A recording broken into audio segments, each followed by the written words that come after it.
Sotsid laulsid maksulaulu. Tõstame siis maksu, ongi aeg käes raha koguda. Öövel karjublas, ära harjublas, vaesed nutavad. Tõstame siis maksu, riikad rõõmsad, sest me ikkagi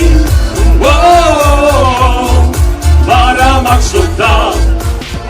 Mida vittu, mis brain rotti ma vaatan, mis brain rotti. Ja vittu, kui isegi tuleb see sitane sõda, siis vittu me võtame oma Narva tagused maad tagasi ja me vittu võtame veel tagasi oma kuradi Petserimaa ka noh.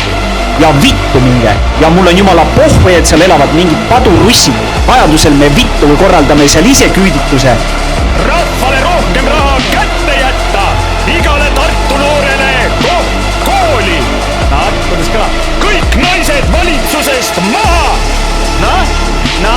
Ma räägin, linnapea ikka ajab linnapea asju. Automaks keetetuks, Reformierakond rippu, sotsid seina äärde ja pumppüssiga kuklasse maha lasta. Kes teeb ära? Te ei julgeks. Mingi kardad ju. Vana ja ei julge teha. Ei, nupsik. Esimese Riigikogu palga ma panen Counter-Strike'i kastide alla.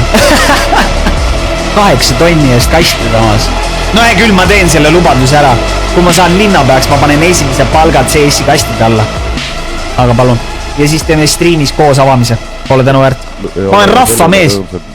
Normaalne. Ainult rahva jaoks. Ma olen siin 5 korda nädalas algusega kell 7 õhtul. Kaunis.